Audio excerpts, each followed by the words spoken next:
Hi everyone, Aaron here for Zollotech, and iOS 26.4.2 released over a week ago, and iOS 26.5 Beta 4 has been out for a few days, and there's much more to talk about. We'll talk about the latest Apple news, we'll also talk about some new features and things they've fixed, and we'll talk about the overall experience. Not just my experience, but your experience based on the YouTube community poll on the post page, and of course stick around toward the end of the video where I'll read some of your comments from that poll as well. Now, Apple continues to have great sales of new products, and in Apple's Q2 earnings call this week, they had the best March ever with up to a 17% increase year over year, with increases in iPhones, services, and everything else they sell for the most part. So it looks like Apple's sales continue to increase. Despite some issues with the software, it looks like many people are buying iPhones. And in the same earnings call, Apple also said that they expect the Mac Studio and Mac Mini to remain in short supply for months. Apple says it's due to AI and agentic use, and they're great tools for this, but many were hoping for M5 updates for the Mac Studio with the M5 Ultra, but at this point it could be a bit before we see any of these updates. So hopefully we see those soon, but it looks like they're selling so well along with the MacBook Neo that they're months delayed at this point, and this is something we haven't seen for a long time, and of course many of those issues are due to the chip shortages around the world. Also in the same earnings call, Apple's CFO, Kevin Parek, told the Financial Times that the iPhone 17 models are the most popular iPhone lineup ever.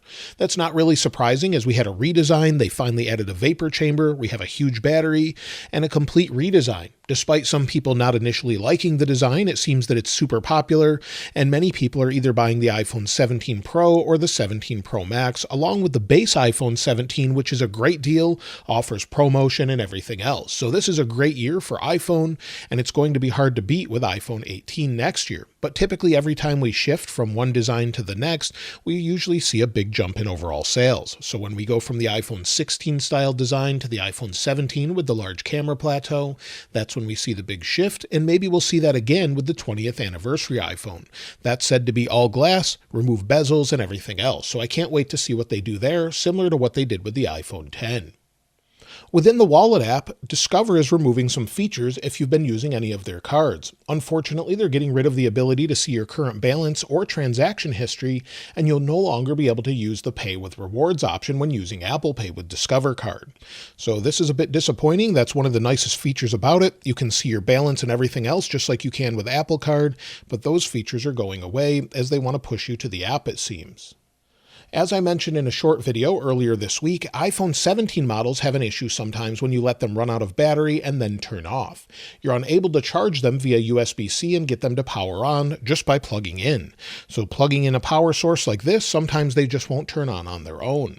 Some people do a hard reset, and some find that it actually works. So that means volume up, volume down, press and hold the power sleep wake button. It sort of reboots and then starts charging. Others have used DFU mode and that works. However, it seems that charging via MagSafe seems to work all the time.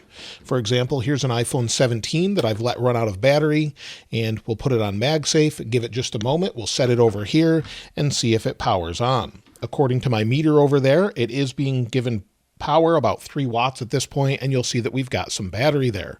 So if we press the power button, you'll see that it shows up. So it does appear to work via MagSafe. We'll wait for that to boot up here in a moment, and we'll come back to that. But so far, this issue hasn't been resolved in 26.4.2, so maybe we'll see it resolved with iOS 26.5, but Apple has yet to comment whether this is a software or firmware issue or whether or not it's related specifically to hardware. Hopefully it's something they can fix easily with just a software or firmware update, but again, we'll have to wait and see what happens in the future. Again, they haven't commented about it. You'll see the iPhone 17 has now booted up, and it's good to go. So I'll leave this charging over here. We're at 1%, so it seems like just charging via MagSafe resolves that issue. And when it comes to new features, if you have a reminder here and we press and hold, when we press and hold on it, it now says remind me in 1 hour or remind me at 3 p.m. Prior to this, it would tell you remind me this afternoon. So instead of saying remind me this afternoon or remind me tomorrow, you now have a more specific time that's mentioned here in reminders. This was found by Aaron P613. Of course, in iOS 26.5, we do have quite a few new features. One of them has to do with RCS encryption. Hopefully this makes it to the public release, but it's still here. So if we go into RCS messaging, you'll see end-to-end encryption. It'll also tell you within the messaging app, and you'll see here where it says RCS and then encrypted, letting us know. Within Maps, they've changed some of the icons here, they've given us suggested places, and this sets the groundwork for ads as well, similar to what we see in the App Store. If you're in the European Union, you'll probably see notification forwarding options where you can forward notifications to third-party devices, such as maybe a third-party Apple Watch, or third-party watch rather, and also maybe live notification forwarding to third-party devices as well. There's also automatic pairing when you plug in via USB-C to the Magic Trackpad, Magic Mouse, and Magic Keyboard. That shows better on the iPad, but then it auto pairs. You unplug it and it lets you know it's connected. In addition to that, if we want to transfer our iPhone to Android, when we select this option, we'll now have the option to transfer all of our messages or just some of them from 1 year to 30 days or all or none. Also, if you use Apple Books, it lays the groundwork for some awards that may show up later this year. And then in addition to this, we have some keyboard updates. If you go to add a new keyboard and we scroll down to the letter I, we have a couple new ones with Inuktitut and Inuktitut Latin. So those are available in iOS 26.5, and of course we could see additional features before it rolls out to the public. When it comes to app updates this week, the first one worth mentioning is the Apple Support app, because it's a little bit odd that they updated this and said performance enhancements and bug fixes to version 5.13.1.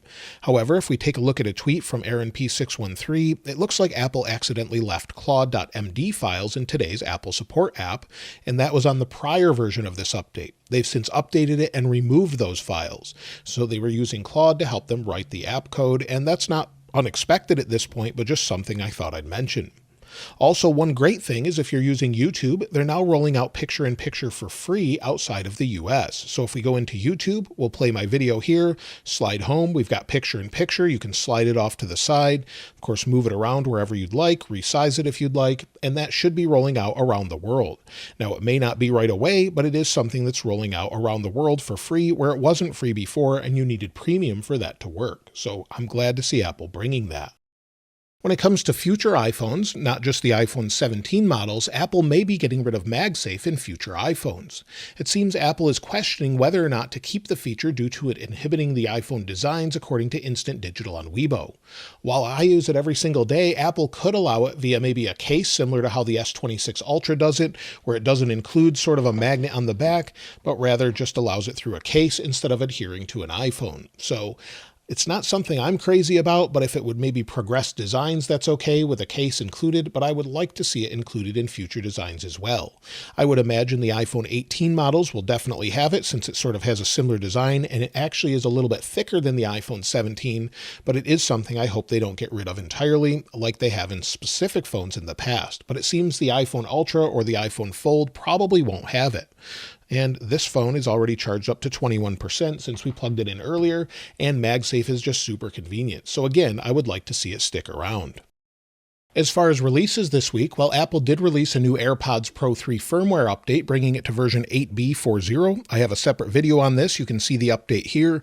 Unfortunately, they didn't update any of the other AirPods, not even AirPods Max 2 yet. Now, it seems like it did fix a specific issue, but according to Apple, of course, it's just bug fixes and other improvements. I went into it in depth in my separate video about it. I do think there's some improvements, and it seems like it's much better in a few different areas, specifically with connectivity, but we'll talk more about that in the experience part in just a moment.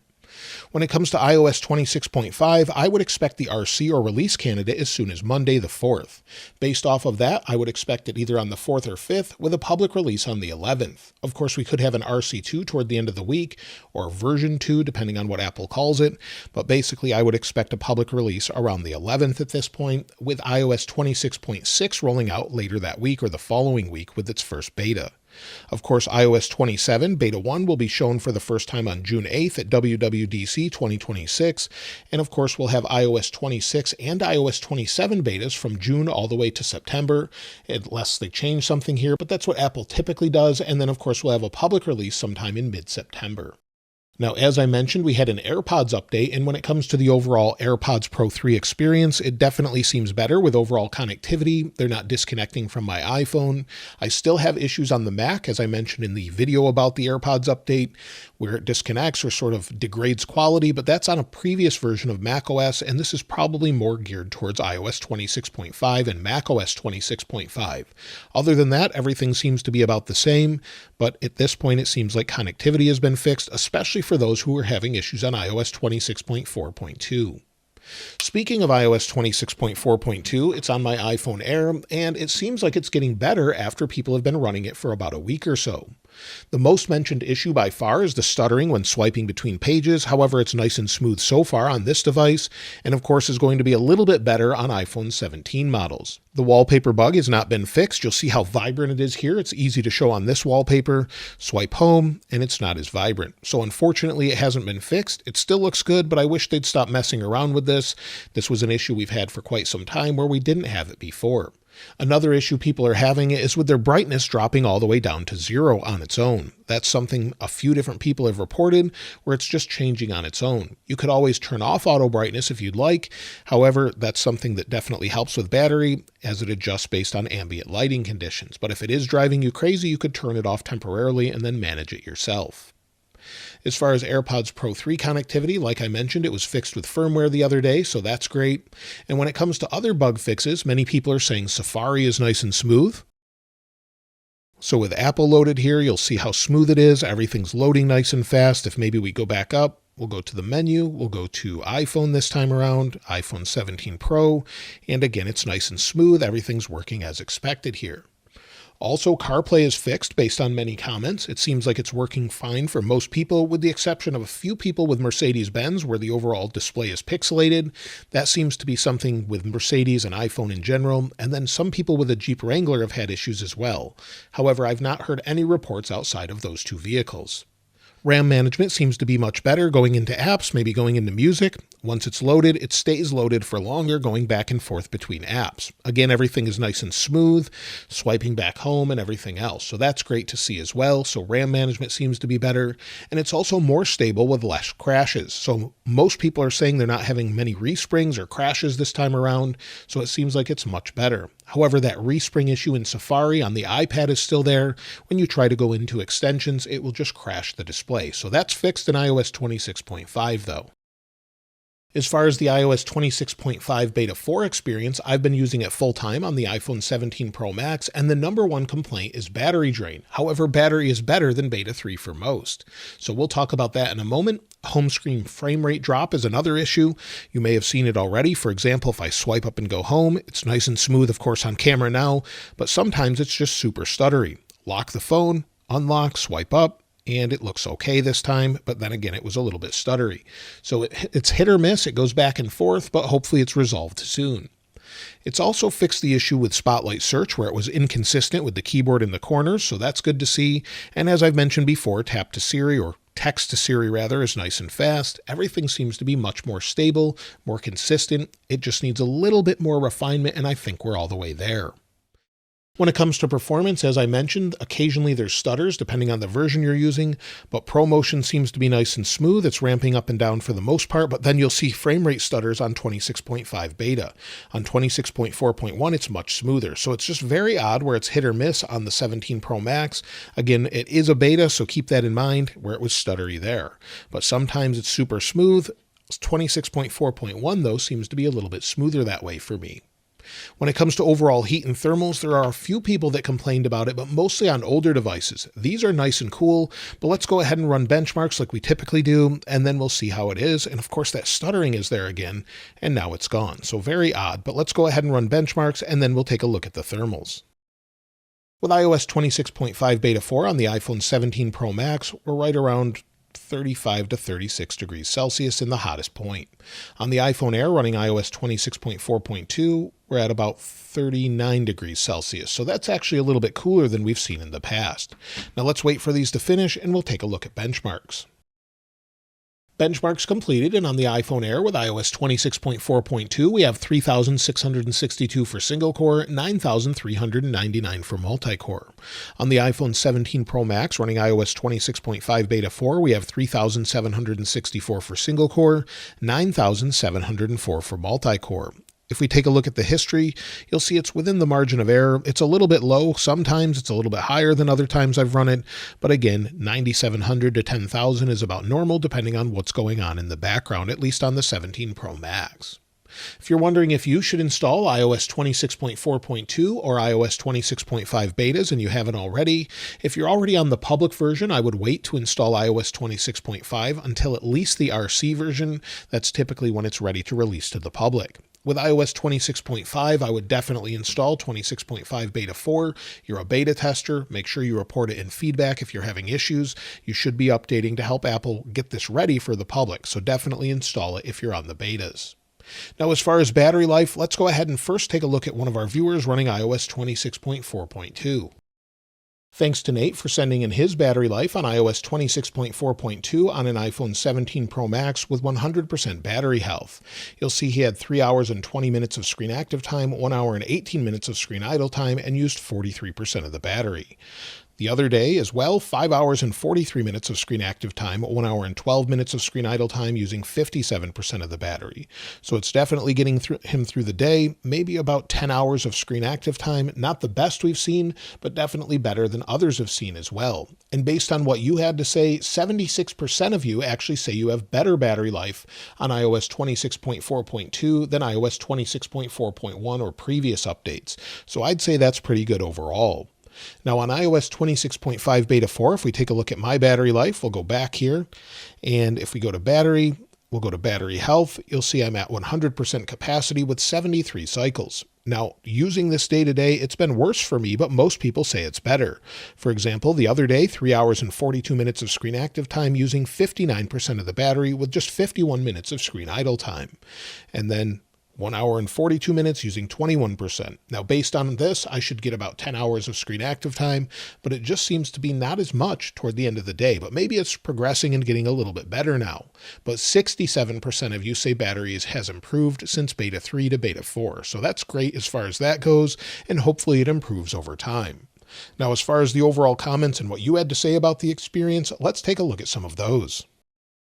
Elizabeth Kierville 8289 says, 26.4.2 still running great on my iPhone 11. Battery is excellent, no complaints. Aiden Middleton 4550 said, I'm currently on iOS 26.4.2 on iPhone 17 Pro Max. Performance is super fast, it feels super smooth, and battery life is superb. By far the best update of iOS 26, should have been like this from the start. Can't wait to see what's in store for iOS 27 and Siri 2.0. Ashley88P said, iOS 26.4.2 on my iPhone 17 is another stable build. CarPlay is great, battery life is great, and I would say iOS 26 is what it always should have been. Chris Palmer 4983 said, I've been using iOS 26.4.2 on the iPhone 17 Pro. Battery life has been good, the standby battery drain has been great, I easily get all day battery life with moderate use. Overall, performance has been smooth and snappy, a few minor bugs but not anything I can recreate. Once the apps are updated, that may correct many of the known issues. Good update, I recommend it. Unspeakable IJ1019 said, I'm on iOS 26.4.2 on my iPhone 13 Pro, and the update is smooth, but battery life is not as good, as it is still processing in the background the update. Gurdeep Swally says, iPhone 17 Pro Max, iOS 26.4.2. So far, it's been pretty stable. Battery has been better than iOS 26.4.1, and the performance has been great. The bug I have experienced is my screen brightness would randomly go down to 0. Alex27951 said, I'm on iOS 26.5 Beta 4 on iPhone 16 Pro Max. Great update, no issues at all, running smooth and fast, and on the iPad Pro M4 as well. Fantastic, I can do anything on it, like playing games on iPad, texting, FaceTime, work, or draw. It's just amazing. AstroJames111 said, I have had good battery life so far on iOS 26.5 Beta 4 last week before the update. I spent 6 hours on my iPhone 16 and used 91%, where after the update I spent 6 hours and only used 60%. It tends to go up and down. I am on 100% capacity. When it comes to overall storage, let's go ahead and go back and take a look. We'll go to General and then iPhone Storage and Settings. Now we have beta 3 on the left, beta 4 on the right, and you'll see iOS is the exact same size, so 21.76 gigabytes. No changes there. With 26.4.2, let's take a look at the same thing. And you'll see it's slightly smaller at 21.55 gigabytes. So that's just iOS 14.23, Apple Intelligence at 7.53. When it comes to system data, that goes up and down. I wouldn't worry about it, but anywhere from about a gigabyte or under a gigabyte to over 60 gigabytes. So depending on what it's doing, it can go up and down. I would really just ignore it unless you can't install an app and need to clear up some space. And I have a separate video about that as well. When it comes to iOS 26.4.2, Apple finally got it right, at least on new phones. I'll give it a grade of A on new phones, B on older phones, but iOS 26.4.2 is the strongest stable iOS 26 release yet. And for iPhone 17 series users, it genuinely delivers. Battery life is excellent, performance is smooth, and multiple users are calling it what iOS 26 should have been from the start. iPhone 12 and 14 users are still dealing with battery drain, sluggishness, and connectivity issues, and hopefully Apple can refine that in the future. The home screen scrolling stutter is the most persistent frustration across the board and remains unresolved even on flagship hardware like the iPhone 17 Pro and the iPhone Air we have here. Sometimes it's smooth, sometimes it's not, but hopefully Apple focuses on older hardware refinement in the future too. When it comes to iOS 26.5 Beta 4, this is the best yet, but not for everyone. I'll give it a B+ so far, where iOS 26.5 Beta 4 is a clear step forward from Beta 3 and is the most encouraging beta release in the iOS 26.5 cycle so far. Users across multiple devices are reporting better battery life, reduced thermals, fewer crashes, and noticeably smoother performance, with the exception of the stutter I showed you earlier where it's nice and smooth now. While it's not perfect by any means, it continues to refine iOS 26 to the point that it's getting better than iOS 18 was at the same point last year. Of course, the best option would be the option to downgrade and see that for ourselves with previous iOS 18 versions. But so far, it's definitely encouraging that it's getting better, and I think iOS 27 will definitely deliver. And so that's everything with iOS 26.4.2, iOS 26.5 Beta 4, and of course those that are still running iOS 18.7.8 and having decent experiences. Let me know how your iOS experience is in the comments below. I'd love to hear from you there. And of course, I'll link this wallpaper in the description like I normally do. If you haven't subscribed already though, please subscribe. And if you enjoyed the video, please give it a like. As always, thanks for watching. This is Aaron. I'll see you next time.